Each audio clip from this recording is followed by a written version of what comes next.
अब आप शुरू कर सकते हैं। जी ठीक भैया, ओके भैया। सभी को नमस्कार, प्रणाम। गोरखपुर अभ्युदय द्वारा आयोजित या दूसरे चौपाल में आप सभी का स्वागत है। मैं उपेंद्र, सचिव अभ्युदय, आप सभी का स्वागत कर औपचारिकता के क्रम में मैं आप सभी का परिचय करा दूं। शुरू करेंगे। श्रीमती मृदुला वैश्य जी जुड़ी है ना मैडम? हाँ जुड़िए। श्रवण भैया नमस्कार जी जुड़िए हैं। जी श्रीमती मृदुला वैश्य जी सहायक अध्यापक हैं विज्ञान की, और आप 2019 में जनपद और राज्य स्तरीय कहानी प्रतियोगिता में उच्च प्राथमिक स्तर पर विजेता रही। SCIT द्वारा बेसिक के पाठ्यक्रम के ऑडियो रिकॉर्डिंग हेतु आपका चयन भी हुआ है। आप मीना मंच बालिका शिक्षा के रूप में नोडल अधिकारी की भी जिम्मेदारी आपके ऊपर रही है। मैडम आशा गाबा जी जो दिल्ली से जुड़ी हैं, स्वागत है आपका। आप प्रवक्ता हैं इतिहास की। Government girls senior secondary school Chhatarpur Delhi में आप कार्यरत हैं। मेंटर टीचर हैं और हैप्पीनेस टीम की मेंबर हैं। श्रीमान अनिल कुमार सिंह जी, आप प्रवक्ता हैं हिंदी के, एजुकेशन डायरेक्टर दिल्ली में आप कार्यरत हैं। आप मेंटर टीचर हैं और हैप्पीनेस टीम के कोर मेंबर हैं, और हैप्पीनेस के डिस्ट्रिक्ट कोऑर्डिनेटर के रूप में आप काम कर रहे हैं। ईस्ट श्रीमान शुक्ला जी सभी के परिचित हैं, और आपकी आपकी प्रेरणा से ये कार्यक्रम चल रहा है। आप एक शिक्षाविद हैं, हम सभी जानते हैं। आवाज आ रही है ना? आप टीचर्स ट्रेनिंग कार्यशाला से स्टेट रिसोर्स ग्रुप से जुड़े थे, SCIT से आप जुड़े रहे। छत्तीसगढ़ और महाराष्ट्र शासन में भी आपने मूल्य शिक्षा हेतु प्रयास किया। Human value and transformative learning cell के सदस्य हैं, और दिल्ली के जो हैप्पीनेस पाठ्यक्रम है उसके मुख्य आपका स्वागत है। डॉक्टर चंद्रेश जी, आप संत विनोबा PG कॉलेज देवरिया में डिस्ट्रिक्ट है देवरिया में प्राध्यापक के रूप में कार्य करते हैं। आप समाजशास्त्री हैं। आप सभी का स्वागत है।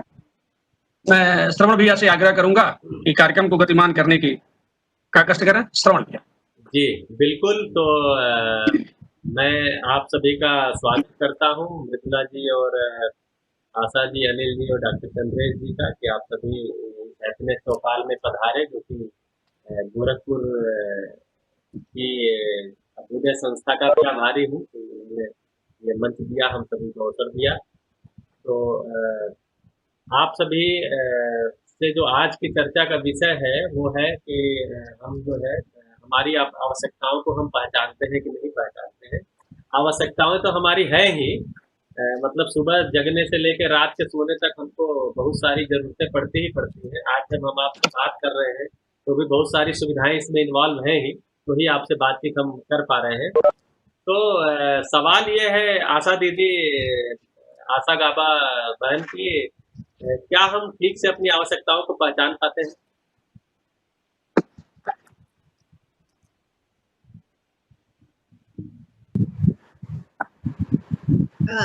जी एक्चुअली ऐसा है कि जहां तक आवश्यकताओं की बात है तो हम आसपास अगर देखें तो निर्धारण नहीं हो पाता है, क्योंकि हमारे आसपास जो वातावरण है वो अपनी आवश्यकताओं को निर्धारण करने में अभी मुझे ऐसा लगता है कि सक्षम नहीं है।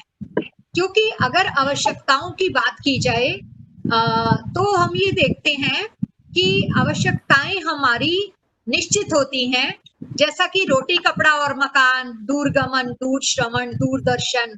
तो इसके बाहर कोई आवश्यकताएं हमारी नहीं होती हैं। ये 6 ही आवश्यकताएं जो हैं वो बहुत जरूरी हैं, और इनका निर्धारण होना वो किसी किसी को समझ में आता है, हम आसपास के वातावरण में देखें। लेकिन आजकल जनरेशन को देखें, बच्चे जो हैं उनको उनको जो है संचय की प्रवृत्ति होने के कारण वो इन आवश्यकताओं को निर्धारण करने में जो है सक्षम नहीं दिखाई पड़ते। जी बिल्कुल। जी। तो डॉक्टर चंद्रेश जी जो कि एक समाजशास्त्री के रूप में भी हैं, तो मैं आपसे ये बात करना चाहूँगा कि अक्सर ये प्रचलन में रहता है या इकोनॉमिक्स में पढ़ाया भी जाता है कि मनुष्य की आवश्यकताएं बहुत सारी असीम है और साधन तो इतने सीमित हैं, तो फिर संघर्ष करना पड़ेगा। तो क्या आदमी संघर्ष करने के लिए पैदा हुआ? यानी आवश्यकताओं को अगर असीम हम देखते हैं तो फिर तो संघर्ष करना पड़ता है। डॉक्टर चंद्रेश जी।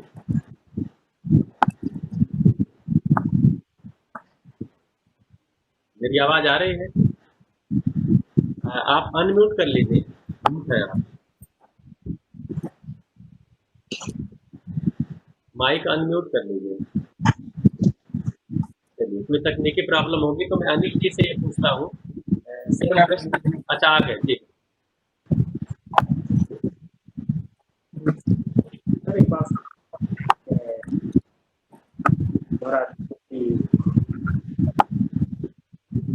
हमें लगता है नेटवर्क की प्रॉब्लम है आपकी, तो मैं अनिल भैया से बात करता हूँ। आप अपना माइक अनम्यूट कर लीजिए कि आपको क्या लगता है जो हमने कहा है। जी दरअसल मुझे लगता है कि भैया पेच वहीं पे अभी हमारे अर्थशास्त्र ने हमको बता दिया कि आवश्यकताएं असीम है और साधन सीमित है। जब भी आवश्यकताएं असीम होंगी और साधन सीमित होंगे तो प्रतियोगिता और प्रतिस्पर्धा की भावना तो रहेगी, फिर संघर्ष होगा और आदमी जो है परेशानी में पड़ेगा। एक बार कभी खुद से हम अगर देख पाए इस चीज को, क्योंकि कभी किसी ने कह दिया और हमने आशा दीदी आप माइक शामिल हो गए। म्यूट कर लीजिए। हम कभी ये देख पाए खुद से, अपने आप बैठे एक बार और देख पाए कि क्या वास्तव में जो कहा जा रहा है वो सही भी है। मुझे तो ऐसा लगता है भैया, मैं अपने जिंदगी में जब देखता हूँ तो एक इंसान की आवश्यकताएं बहुत सीमित है। आप उसको अगर किसी किताब, किसी पेज में किसी लिखना शुरू करेंगे तो मैं तो ऐसा देखता हूँ कि 2 पेज से 3 पेज आगे बढ़ती नहीं बात। अब इसको करके देखा जाए, मेरा प्रस्ताव ऐसा है, इसको अगर करके देखा जाए तो बहुत ज्यादा है नहीं, उसको हम गिन सकते हैं, देख सकते हैं, समझ सकते हैं। तो इस अंधी दौड़ में जो हम निकले हैं उस पर शायद थोड़ा सा विराम होगा। जी। दूसरा एक बड़ी चीज ये भी है कि आवश्यकताएं भी हम देख पाए तो 2 तरह की हैं हमारी, कुछ भौतिक आवश्यकताएं हैं और कुछ भावनात्मक आवश्यकताएं हैं। समस्या ये है कि जो भौतिक आवश्यकताएं हैं उसके पूरे के पूरे प्रयास, हमारा दिन भर से सुबह से शाम तक का हमारा प्रयास उसी को जुटाने में लगा रहता है, और क्योंकि हमने मन में बिठा लिया है मान्यता के रूप में कि आवश्यकताएं असीम हैं तो जल्दी पूरी नहीं होंगी, इसलिए अधिक से अधिक संचय किया जाए, जितना अधिक से अधिक उसको इकट्ठा किया जा सके किया जाए। इस अंधी दौड़ में हम शामिल हो गए हैं।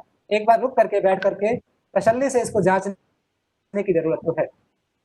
तो ठीक है, ये सभी के सभी अपना एक्सरसाइज कर सकते हैं, जांच सकते हैं। इस सभा में हम जो लोग बैठे हैं वो भी जांच सकते हैं, या जो लोग इसको यूट्यूब पे सुन रहे हैं वो भी अपना जांच सकते हैं। एक लिस्ट बना ही सकते हैं कि एक भी आवश्यकता अपनी देखी जाए क्या असीम है जो शरीर से जुड़ी हुई है। तो मैं मृदुला जी से चाहूंगा कि मृदुला जी अगर अपने इस पे विचार रखें कि जो भौतिक आवश्यकताएं हैं वो असीमित है या जो भावनात्मक आवश्यकताएं हैं वो असीमित है। आपको क्या लगता है मृदुला जी? माइक अनम्यूट कर लीजिए। जी सर, मेरी आवाज आ रही है? जी आ रही है जी सर, आवश्यकताओं को पहचानने की बात हो रही है तो मेरा मानना है कि अगर इंग्लिश के 2 टर्म हम लेना चाहेंगे यहाँ पे, the first one is need and the second one is want.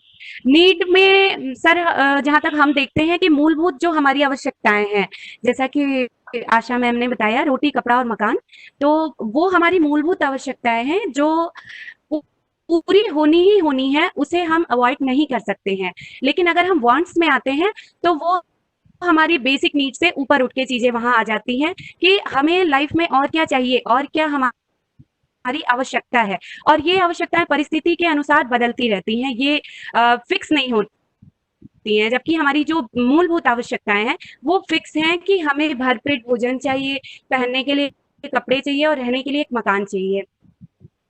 लेकिन जब हम परिस्थिति जन्य आवश्यकताओं की बात करते हैं, तो वहाँ पे चीज़ें थोड़ी बदल जाती हैं कि जैसे रहने के लिए घर है, लेकिन परिस्थिति क्या कह रही है कि नहीं, हमें अपनी सोसाइटी के अकॉर्डिंग रहना है, तो वहाँ पे जो है हमें बड़ा घर चाहिए, बड़ी गाड़ी चाहिए। तो इस तरह से चीज़ें जो हैं वो बदल जाती हैं सर। बहुत अच्छा। तो आवश्यकताओं को पहचानते हैं। जी। बिल्कुल, तो इसमें आपसे ही एक प्रश्न है। घर चाहिए, ये तो हमें पता है, लेकिन बड़ा घर चाहिए, ये किसकी ज़रूरत है? मेरी है या मेरे किसी मेरे मन की है? मेरे शरीर की ये है या मेरे मन की है? मन की ज़रूरत है सर, ये शरीर की ज़रूरत नहीं है। शरीर की ज़रूरत के अनुसार तो रहने के लिए अगर सर ढकने के लिए एक छत है तो वो पर्याप्त है। लेकिन हमारे मन के अनुसार जो है वो ज़रूरतें बदलती हैं और वही परिस्थिति के अनुसार वो ज़रूरतें हो जाती हैं। वो आवश्यकताएँ परिस्थिति के अनुसार मतलब वो फिक्स नहीं होती हैं, चेंज होती रहती हैं। अच्छा, ये बड़ा क्यों चाहिए? बड़ा घर क्यों चाहिए?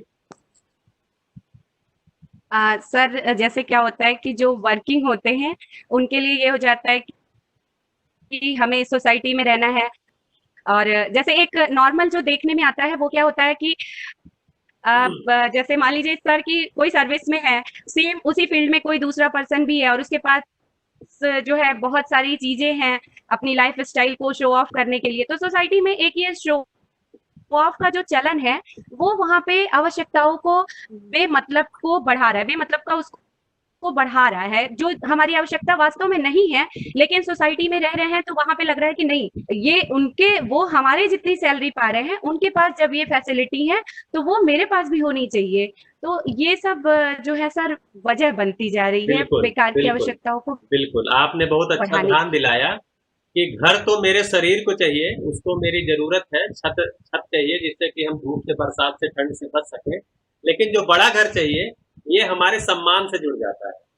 अब हमको देखना पड़ेगा कि जी। हमारा सम्मान घर गाड़ी है या कुछ और है? आशा दीदी, आपको क्या लगता है? हमारा सम्मान जो है वो घर गाड़ी और कपड़े है या कोई और है?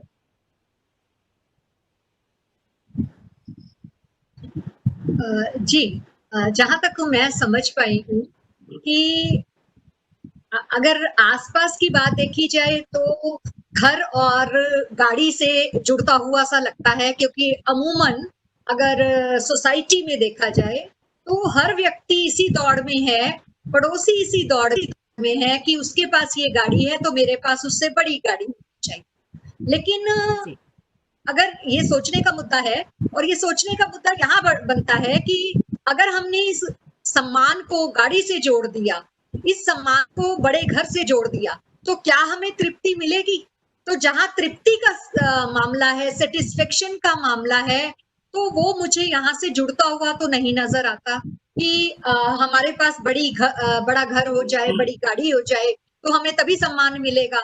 ऐसे बहुत से सोसाइटी में व्यक्ति हम देखने को मिलते हैं जिनके पास सारी सुख सुविधाएं हैं, लेकिन उनका व्यवहार अच्छा नहीं है। अगर उनसे बात की जाए तो कहीं ना कहीं हमें वो कमियां नजर आती हैं, तो ऐसे में हम उस व्यक्ति का सम्मान नहीं कर पाते हैं। तो मुझे तो ऐसा नहीं लगता कि बड़ा घर होने से, बड़ी गाड़ी होने से, सारी सुख सुविधाएं होने से हम तृप्ति के या सेटिस्फेक्शन के उस लेवल को पा जाएंगे। जी, बहुत अच्छा।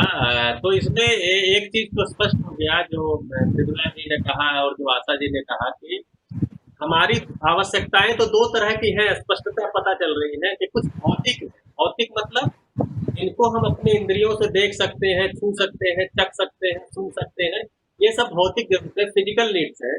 और कुछ जरूरतें हमारी भावनात्मक है, सम्मान है, विश्वास है, प्रेम है, ठीक है, वात्सल्य है, ममता है।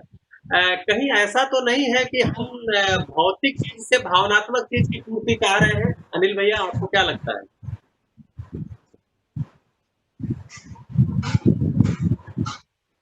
जी भैया, मुझे तो ऐसा लगता है भैया कि समस्या यहीं पे है भैया। ये दोनों आवश्यकताएं हमारी सच्चाई हैं और दोनों पूरी होने की जरूरत भी है। हो क्या रहा है कि और एक इस बात को समझने की जरूरत है कि जो शरीर की जरूरत है उसके लिए शरीर को ही लगाना पड़ता है, और जो मन की जरूरत है उसके लिए मन को करना पड़ता है प्रयास। अभी हमने और ये एक दूसरे की जरूरतें अलग अलग हैं, और दूसरे एक की जरूरत से दूसरी पूरी नहीं होती। तो हो क्या रहा है कि हम क्या कर रहे हैं कि शरीर की जरूरतें जो हैं, जिसको हम सुविधा के नाम से पहचान रहे हैं, उनको शरीर की जरूरतों के माध्यम से हम मन की जरूरतों को पूरी करने का प्रयास करते हैं। यहाँ पे ये ट्रैक जो है वो बदलता है। जैसे कि अभी हम गाड़ी लेना है हमको, तो गाड़ी रॉन्ग नंबर डायल हो रहा है। हमें घर चाहिए, निश्चित रूप से घर चाहिए, सर छुपाना है, सर्दी गर्मी बरसात से बचाना है, उसमें हमें रहना है। लेकिन वो बड़ा घर चाहिए, कितना बड़ा घर चाहिए ये भी रिलेटिव है। किसी को 10 कमरे में बड़ा घर चाहिए, किसी के लिए 50 कमरे चाहिए, किसी के लिए अलग हो सकता है। तो लेकिन सोचते क्या है कि हम बड़ा घर और बड़ी गाड़ी से हम सम्मान पा जाएं। असल में होता नहीं है, मैंने तो ऐसा कभी देखा नहीं। आप इसको खुद में जांच करके देख लीजिए। अक्सर हम अपने साथियों के साथ एक एक्सरसाइज करते हैं कि आप किसी भी ऐसे व्यक्ति के बारे में सोचिए जिसका आप बहुत मन से सम्मान करते हैं। ऐसे 2-4 नाम आपके पास होंगे ही। अब आप सोचिए कि जिसका आप सम्मान करते हो, क्यों करते हो? क्या उनकी गाड़ी की वजह से करते हो, उनके बड़े ओहदे की वजह से करते हो, या उनके बड़े घर की वजह से करते हो? आपका उत्तर जो है नेगेटिव ही आएगा। शायद इसकी वजह से उनका सम्मान नहीं कर रहे होते। अभी हमें ये समझने की जरूरत है कि अगर हम इसकी वजह से उनका सम्मान नहीं करते, तो हमारा सम्मान इसकी वजह से कोई क्यों करेगा? इसको आप जांचने की जरूरत है। यहाँ पे असल में लफड़ा है कि हम सोचते हैं कि हम भौतिक जरूरतों को, शरीर की जरूरतों को पूरी करके सम्मान पा जाएंगे, और पूरा सुबह से शाम तक का यही प्रयास है। ब्रांडेड कपड़े पहन रहे हैं बिना इसको जांचे कि इसकी जरूरत तो है भी है या नहीं है। हम 1 गाड़ी, 2 गाड़ी, 5 गाड़ी, कितनी गाड़ियां इकट्ठी करते जा रहे हैं, जबकि चलना 1 गाड़ी में है हमको, तो पूरी हो सकती है।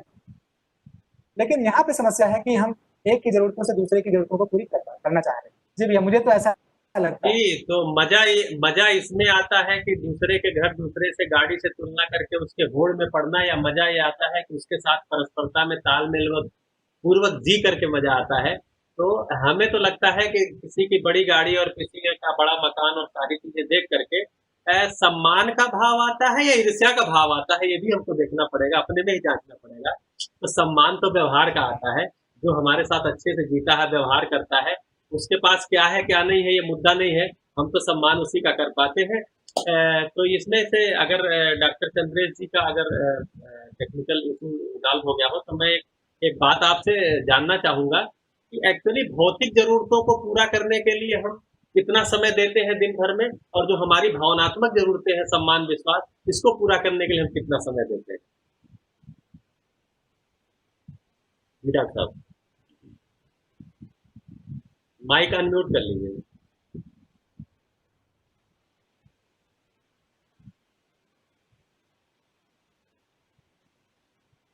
तो शायद रिसीव भी रिजॉल्व नहीं हुआ है। तो ये प्रश्न, ये वाला विचार फिर मैं मृदुला जी से ही लूंगा कि मृदुला जी, आपको क्या लगता है कि, माइक अनम्यूट कर लीजिएगा, क्या लगता है कि जो भौतिक जरूरतें हैं, एक तो इतनी बातों से स्पष्ट हो गया कि मेरी एक भी जरूरत भौतिक ऐसी नहीं है जो अनलिमिटेड हो।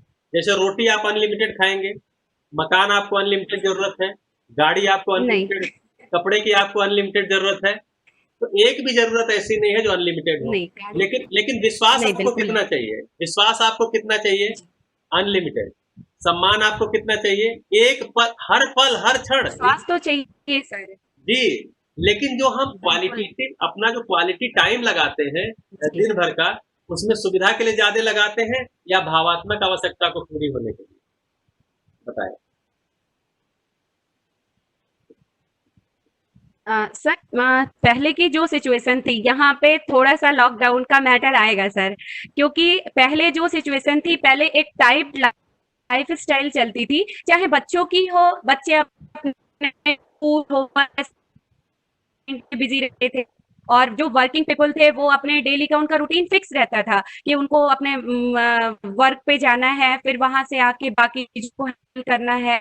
एक दिन अगर छुट्टी मिल रही है या बाई चांस किसी फेस्टिवल की वजह से 2-3 दिन भी छुट्टी मिल गई, तो उसमें वर्किंग पीपल जरूरी काम ही निपटाते थे।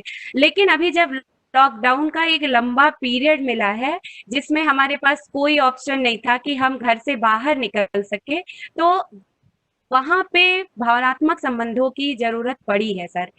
वो इसलिए पड़ी है कि कहीं से भी हम घर में रहते हुए लो फील ना करें, और हर संबंध को, खास करके ऐसे संबंध जो सकारात्मक हैं, जो हमारे साथ हर सहयोग के लिए खड़े हैं, उन्हें तो हमें संभालने के लिए सीखना पड़ा है। अगर हमें नहीं भी आता था तो भी इस लॉकडाउन के पीरियड में हमें पूरा उस पर फोकस करना पड़ा है, चाहे वो बच्चों के साथ पेरेंट्स का रिलेशन हो, या हस्बैंड वाइफ का अपना रिलेशन हो, या घर में अगर बड़े बुजुर्ग हैं तो उनके साथ रिलेशन हो। तो वहां पे हर संबंध को विश्वास में लेना पड़ा है। सामने वाले से भी हम विश्वास एक्सपेक्ट किए हैं कि आप हमें विश्वास दिलाओ कि आप हमारे साथ हर परिस्थिति में खड़े हैं। तो सर, ये विश्वास जो है वो अनलिमिटेड ही कहा जाएगा सर। और पहले की सिचुएशन दूसरी थी, लेकिन लॉकडाउन के पीरियड ने बहुत ज्यादा जो है सारी चीजें क्लियर की हैं, और रिश्ते एक नए तरीके से सामने आए हैं। जिन रिश्तों को हम समय नहीं दे पाते थे, उन्हें भी हमने समय दिया है। तो अगर लॉकडाउन नहीं होता तो विश्वास की जरूरत नहीं थी? नहीं सर, जरूरत थी, लेकिन विश्वास बनता है जब हम किसी को क्वालिटी टाइम देते हैं। और सर, जब एक वर्किंग वाला टाइम चलता है तो उसमें वो पॉसिबल नहीं हो पाता है सर। रियलिटी यही है, वो आइडियलिटी में जो भी बातें कही जाए, बट रियलिटी यही है कि जब हम वर्किंग अपना आवर चलता है तो फिर उसके अकॉर्डिंग हमारा पूरा लाइफ शेड्यूल, पर डे का रूटीन उसी के अकॉर्डिंग सेट रहता है। छुट्टियां भी मिलती हैं तो वो छुट्टियां होने के पहले सारी चीजें ऑलरेडी प्री प्लान हो जाती हैं कि हाँ, हमें छुट्टियों में इस दिन ये काम है, इस दिन ये काम निपटाना है, सब कुछ। तो विश्वास की जरूरत तो पड़ती ही है। रिश्ते बिना विश्वास के तो टिक ही नहीं सकते हैं। जी आशा दीदी, तो क्या लगता है कि वर्किंग आवर में हमारे लिए समय नहीं है भावनात्मक जरूरतों को फुलफिल करने के लिए, या जो भावनात्मक जरूरतें हैं, एक्चुअली भावनात्मक जरूरतें जो है उनको समझना पड़ता है उस श्रम से। जैसे अनिल जी ने कहा ना कि शरीर को जितनी जरूरतें हैं उसके लिए शरीर को लगाना पड़ता है, श्रम करना पड़ता है। लेकिन ये भावनात्मक जरूरत मेरे मन की है, तो इसके लिए मन को लगाना पड़ता है अपनी कल्पनाशीलता में। आप वर्किंग में रहते हुए उस समय भी अपनी कल्पनाशीलता में भावनात्मक जरूरतों के लिए समझने का प्रयास तो कर ही सकते हैं, और जितना समय वर्किंग के बाद होता है उतने में उसका संबंधियों के साथ अभ्यास कर सकते हैं। लेकिन हम शायद करते नहीं हैं आशा दीदी, या करना नहीं चाहते हैं, या हमको भौतिक जरूरतें ही सबसे बड़ी लगती जी ऐसा है कि हमारी कुछ प्रायोरिटी लिस्ट होती है।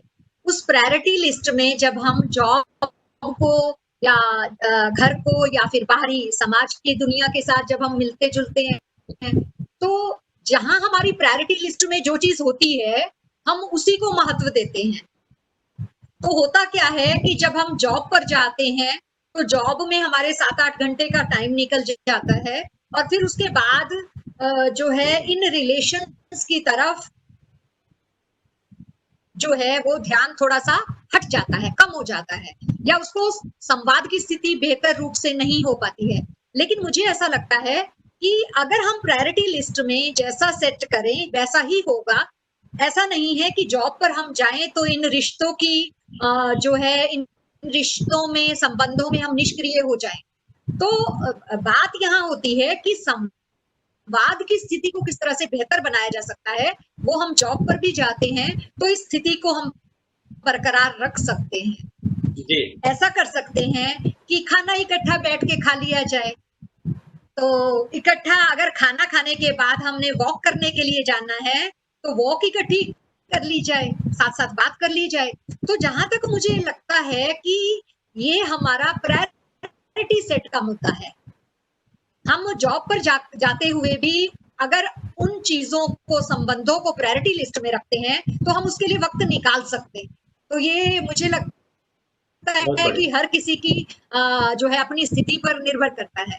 जी जी, बहुत बढ़िया। तो इसमें डॉक्टर चंद्रेश जी, अगर आपका माइक अनम्यूट हो सके, उस समय अनम्यूट नहीं हो पा रहा था, तो भावनात्मक जरूरतों को पूरा करने के लिए हम करें क्या? जैसे एक दो बातें आशा दीदी ने बताया कि हम साथ बैठ के जब खाना खाते हैं तो रिश्तों में एक मधुरता रहती है, साथ अगर टहल रहे हैं या घर में बैठ के एक्चुअली घर में बैठ के बात हम सुविधाओं की ज्यादा करते हैं। उनके घर देखो एसी आ गया, उनके घर देखो कार आ गया, हमारा तो एसी खराब हो गया, तो शाम को खाना क्या बनेगा, तो ये वाली सब्जी बनेगी, ये वाला खाना तो दिन का ठीक नहीं था, टिफिन कैसा था। तो शायद हम संबंधों में बैठ के भी सुविधाओं की ही बात करते रहते हैं, इसलिए संबंधों की बात नहीं हो पाई। तो क्या किया जाए डॉक्टर चंद्रेश जी भावनात्मक जरूरतों को पूरा करने के लिए?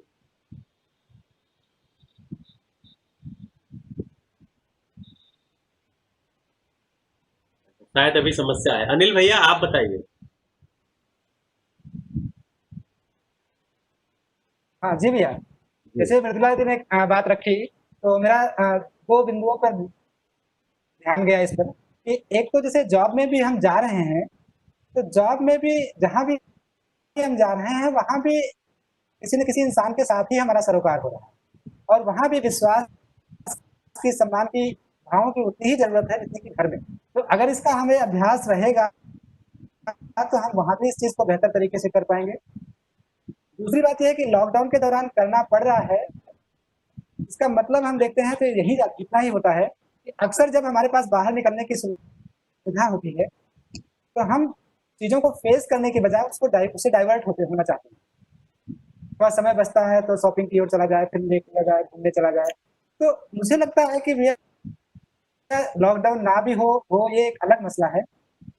संबंधों को समय देने की जरूरत तो हमेशा रहती ही है, और भावों की जरूरत 24/7 रहती ही है। तो वहां भी डाइवर्ट होने की बजाय हम इसको फेस कर पाए और इसको एक दूसरे के साथ बैठ करके समझ पाए कि असल में विश्वास है क्या, होगा कैसे, सम्मान है क्या, होगा कैसे, तरीका क्या हो इसका, टूल क्या है इसका। मतलब चाहते तो हैं हम, लेकिन फिर वही है कि इसको पूरा कैसे किया जाए, इस पर हमारा ध्यान या तो हमारी प्रायोरिटी लिस्ट में नहीं रहता है, या तो हम इससे डाइवर्ट होना चाहते हैं। जी बिल्कुल। तो इसमें जो मुद्दा निकल करके आया कि हम संबंधों में जीते हैं, संबंधों में विश्वास, सम्मान, स्नेह, ममता, वात्सल्य सब चाहते हैं, लेकिन हमको इसकी समझ शायद नहीं है, इसलिए हम पूरक हो नहीं पाते हैं। हमने शब्द तो सुन लिए हैं, लेकिन इन शब्दों के अर्थ क्या है और इस शब्दों को रिलेट करेंगे तो वास्तविकता क्या दिखती है, इसका हमको अर्थ स्पष्ट न होने के कारण हम अपने में ये हमारे लिए केवल विश्वास एक शब्द के रूप में रह गया,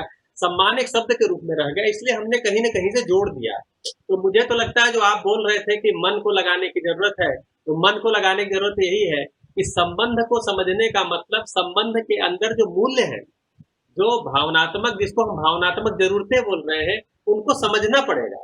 और उसके लिए हमारे में कोर्स ही नहीं है, कहीं स्कूल में, कॉलेज में, घर में भी कोर्स गायब हो गया है। तो नहीं तो क्या होगा कि लॉकडाउन में घर में रहते रहते झगड़े भी बहुत हुए। क्यों? संबंध में तो है लेकिन क्वालिटी टाइम देना नहीं आता। तो हमको संबंध की जब पूरकता में जीने का अभ्यास ही नहीं है, समझ भी नहीं है, तो हमारे में कहीं घर में ज्यादा रहने से निकट दोष आ जाएगा। निकट दोष का मतलब कम से कम दूर दूर रहते हैं तो चलो थोड़ी देर मिलते हैं, अब तो लॉकडाउन हो गया, सब घर में इकट्ठे बैठे हैं और संबंध की समझ भी नहीं है, तालमेल पूर्वक जीने का कोई हमको अभी अभ्यास भी नहीं है, तो वो बड़ा मामला खड़ा हो गया, तो बहुत सारे झगड़े भी हो गए। तो इससे इसको समझना तो आवश्यक है। अब इसको समझने के लिए क्या किया जाए मृदुला जी बताएं? क्योंकि संतुलन तो दोनों में चाहिए।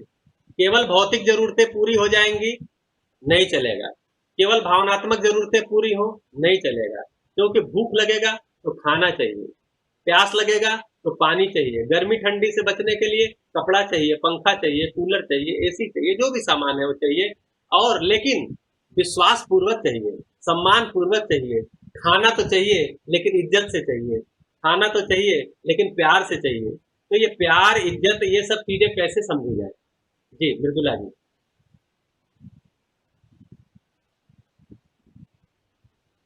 माइक अनम्यूट कर लीजिए।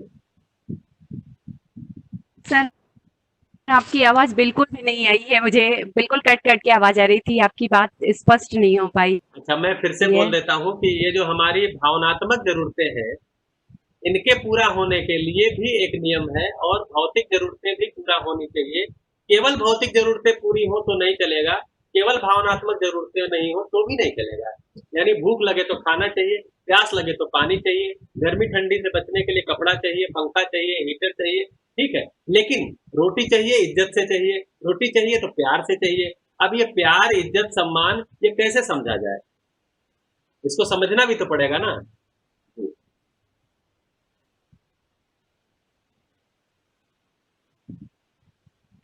सर, जैसे कि अभी भावात्मक ज़रूरतों की बात हुई है, तो भावात्मक ज़रूरतों को समझने के लिए सर मुझे लगता है कि समय देना पड़ता है। इवन कोई रिश्ता हो या कोई भावात्मक आवश्यकता हो हमारी, अगर हम समझना चाहते हैं किसी भी चीज़ को, तो हमको उसमें पूरा समय देना पड़ता है, अपनी तरफ से एक एफर्ट करना पड़ता है किसी भी चीज़ के लिए, तब जाके जो है चीज़ें आगे बढ़ती हैं। अदरवाइज़ अगर जैसे आपने कहा कि रोटी चाहिए तो इज्जत से चाहिए, सामने वाला इज्जत से दे रहा है, लेकिन एक यहाँ पे बात आती है कि हमारे अपना इंटेंशन कैसा है, हमारी अपनी एक्चुअल में मेंटालिटी कैसी है, पॉजिटिव है या नेगेटिव है, क्योंकि बहुत बार ऐसा होता है कि चीजें पॉजिटिव वे में भी होती हैं, लेकिन अगर हमारा नेगेटिव माइंड सेट है तो चीजों को हम नेगेटिव वे में ले लेते हैं, देख लेते हैं। तो अगर हम सामने वाले से एक्सपेक्ट कर रहे हैं कि वो मुझसे विद रिस्पेक्ट बातें करे या मुझे हर जगह सहयोग करे, रिस्पेक्ट दे, तो उसके लिए एक एफर्ट अपना शुरू करना पड़ेगा पहले कि हम उसके साथ क्या बिहेव कर रहे हैं, किस तरीके से बिहेव कर रहे हैं। ये बहुत मैटर करता है सर मेरे अनुसार कि ये मतलब ये ज़रूरी है कि जब तक हम एक्चुअली अपना प्रयास नहीं कर रहे हैं, जी, तब जी। तक हम सामने वाले से किसी भी चीज़ की एक्सपेक्टेशन नहीं रख हाँ, कहीं ऐसा तो नहीं सकते है हैं। कि कहीं ऐसा तो नहीं है हमने विश्वास, सम्मान, प्यार इन सबको टेकन फॉर ग्रांटेड ले लिया है। ये तो होता ही है, ये समझने की चीज़ थोड़ी है।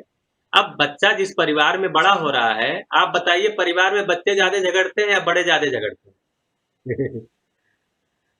तो अगर बच्चा किसी परिवार में बड़ा हो रहा है, हाँ, अगर बच्चा किसी परिवार सर में बड़ा हो रहा बच्चे है, जो हाँ, बच्चा किसी परिवार में बड़ा हो रहा है और देख रहा है कि ये लोग तो गिला शिकवा शिकायत और झगड़े में ही हमेशा रहते हैं, अब वो कैसे प्यार सम्मान जी, विश्वास को समझ पाएगा? तो एक वातावरण तो वैसा रखना पड़ेगा, उसके लिए बड़ों का समझदार होना बहुत जी, जरूरी है। तो जी, ये समझने बनाना की चीज है। पड़ेगा। हाँ, ये समझने की चीज है, ये माना नहीं गया, जी, ये मान लिया गया कि भावनात्मक जरूरतें जो है वो पूरी होने के लिए वो तो टेकन फॉर ग्रांटेड है, प्यार तो रहता ही है। अब समझे ही नहीं तो रहता कहाँ से, और मॉडल भी उपलब्ध नहीं है तो रहता कहाँ से है। तो एक्चुअली जी, जितना जितना एफर्ट हमने भौतिक जरूरतों को पूरा करने के लिए लगाया है, अपनी कल्पनाशीलता, कर्म स्वतंत्रता और भौतिक जगत का हमने इतना बड़ा संसार खड़ा कर दिया, लेकिन भावनात्मक जगत में हमने जब एफर्ट ही नहीं किया, इसलिए आज हम उस मामले में दरिद्र हो गए हैं। कहाँ प्यार है, कहाँ सम्मान है, कहाँ विश्वास है, हर तरफ जी। अविश्वास है, हर तरफ भय है। इसका मतलब हमने इसमें काम नहीं किया। तो कुल मिला के इसको शिक्षा में लाना ही होगा। आशा दीदी, आपको क्या लगता है, शिक्षा एक विधि है इसको लाने की? चंद्रेश जी से हम जुड़ नहीं पा रहे हैं, कुछ जी उनकी जी तकनीकी दिक्कत है। जी आशा दीदी। जी, तो आपने ये प्रश्न पूछा है कि शिक्षा में लाने की जरूरत है या नहीं है, यही प्रश्न है ना भैया? जी हाँ, जी बिल्कुल। तो मेरा ये मानना है कि शिक्षा में इनको लाना बहुत ही जरूरी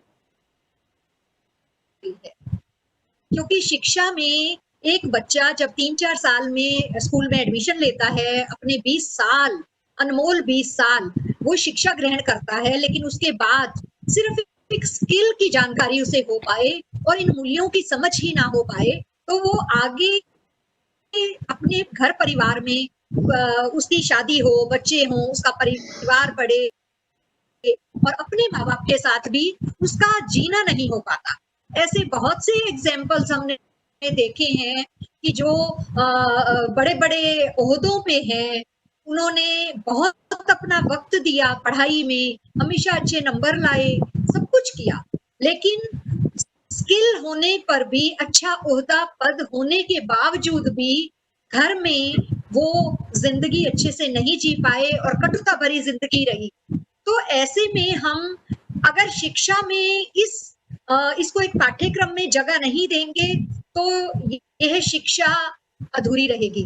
शिक्षा का मानवीयकरण होना बहुत जरूरी है, बहुत ही जरूरी है। शिक्षा में मुझे लगता है कि जैसा कि दिल्ली गवर्नमेंट में नर्सरी क्लास से 8वीं क्लास तक हमने हैप्पीनेस करिकुलम के माध्यम से बच्चों को बताने की कोशिश की है, तो मुझे लगता है कि ये बच्चे जब बड़े होकर अभिभावक बनेंगे, किन्हीं न किन्हीं संबंधों में जिएंगे, तो वो भावनात्मक भावनात्मक जो जरूरत है अपने घर परिवार की, सोसाइटी की, उसे वो पूरी तरह से एक अच्छे मानव के रूप में सिद्ध होंगे और ये शिक्षा का अधूरापन जो है वो दूर हो जाएगा। तो मुझे लगता बढ़िया, है कि शिक्षा में जो है इनका होना बहुत जरूरी बहुत अच्छा। तो आप भी चूँकि इन हैप्पीनेस मूल्यों की समझ होना बहुत ही जरूरी है। जी, आप भी दीदी हैप्पीनेस करिकुलम में जुड़ी हुई हैं, आप सबने लिखने का काम किया, इतना मेहनत किया, मैं तो दृष्टा हूँ आप सभी के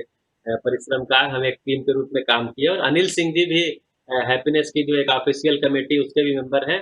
तो अनिल भैया आपको क्या लगता है कि जो हैप्पीनेस का सारा एक्सरसाइज चल रहा है और हम 2 साल से दिल्ली में इसको एक चला रहे हैं और आज दुनिया उसको पहचान भी रही है। तो आपको क्या लगता है कि इसमें कौन से ऐसे कंटेंट है जिनसे आपको लगता है कि मूल्यों का ये जो समझने वाला जो मन की जरूरतों का काम है वो पूरा हो जाएगा? अनिल भैया अभी समय है हमारे पास जी 4 भैया। मिनट का, 4-5 मिनट का, तो उसमें रखेंगे। जी, हाँ जी। तो मैं अपने आप को देख पाता हूँ जैसे कि ऐसा शिक्षा में लाने के ही है, और ऐसा नहीं है कि शिक्षा में कभी लाने का प्रयास नहीं किया गया। हम सब ने बहुत प्रयास किया, पीछे से बहुत सारी कोशिशें इस पर हुई ही हैं। लेकिन जो कंटेंट बना असल में वहाँ पे प्रॉब्लम है। कंटेंट को हमने जैसे आपने कहा टेकन फॉर ग्रांटेड ले लिया कि ये घर का काम है, परिवार का काम है, समाज का काम है, तो ऐसे ही हो जाएगा।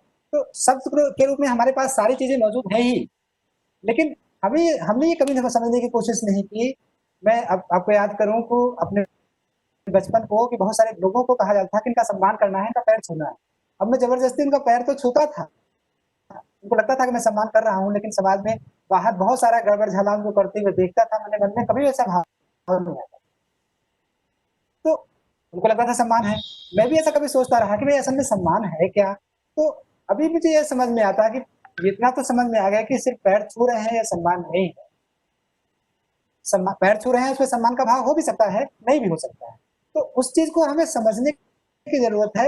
एजुकेशन के कंटेंट में इस चीज को हम ले आए और वहां पे समझने की कोशिश करें कि ये जो सम्मान जिसका नाम ले रहे हैं ये चीज क्या है, ये होती कैसी है, और इसको हम पहचान कैसे पाएंगे, कैसे ये तय होगा मुद्दा कि कोई हमारा सम्मान कर रहा है, कैसे मैं फील कर पाऊंगा कि मैं जो सम्मान कर रहा हूँ वो असल में सम्मान हो रहा है या नहीं हो रहा है। तो ऐसी कोई एक्सप्लेनेशन हमारे कंटेंट में नहीं रहा है। चाहिए के रूप में, शुभकामनाओं के रूप में हमारे पास शिक्षा के कंटेंट में बहुत कुछ होता रहा है।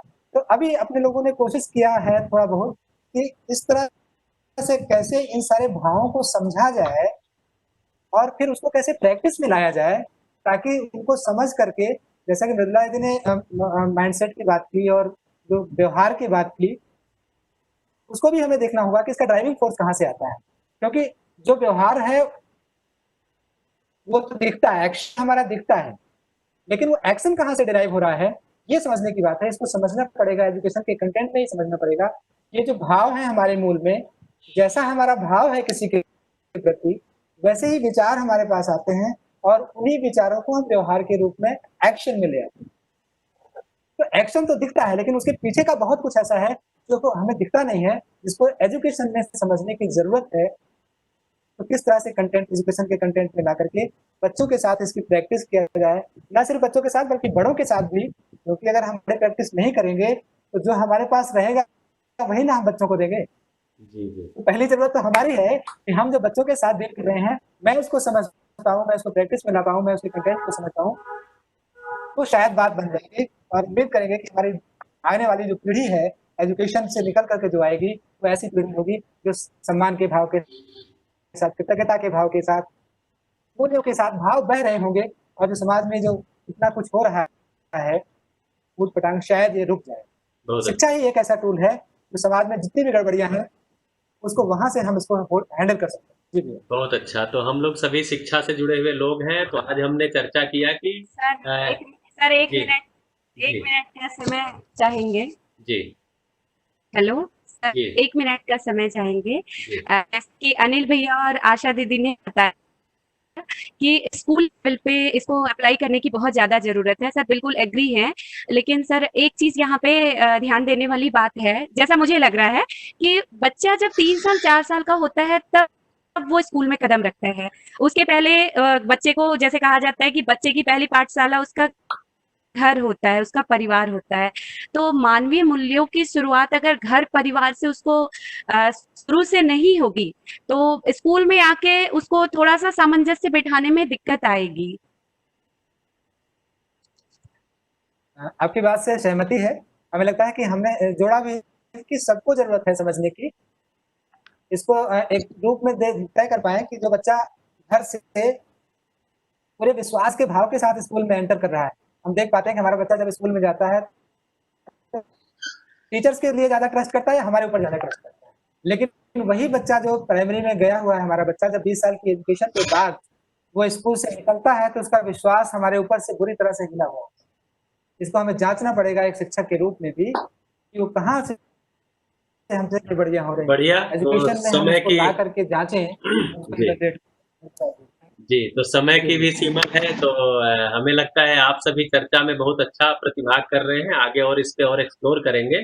तो कुल मिलाकर के परिवार में भी चाहिए और विद्यालय में भी चाहिए, ये बात निकल के आ रही है। तो जो परिवार के लोग हैं, उनके साथ भी काम करना, इसीलिए मैं बोलता हूँ विद्यालय का मतलब ये है कि विद्यालय के जो शिक्षक और शिक्षणेतर कर्मचारी हैं, वो एक परिवार हैं और जो बच्चे आ रहे हैं, उनके परिवार, ये सब मिला कर के एक यूनिट है विद्यालय। तो अगर विद्यालय में कोई कार्य हो रहा है और परिवार तक बच्चे के नहीं जा रहा है, तो फिर वो अधूरा काम है। तो अगर विद्यालय में काम हो रहा है, जैसे दिल्ली में हैप्पीनेस करिकुलम जो हो रहा है, वो घर तक जा रहा है।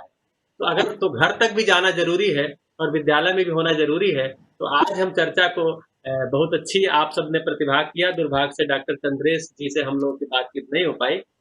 तो हम लोग यहाँ पर चर्चा को विराम देते हैं और उपेंद्र जी से बोलते हैं कि आप सभी का आभार व्यक्त करें। उपेंद्र जी। जी। जी भैया, धन्यवाद। क्या हम अपनी आवश्यकताओं को पहचानते हैं विषय लेकर हमने चौपाल लगाई और आप सभी दिल्ली से मैडम आशा गावा जी, श्री अनिल सिंह जी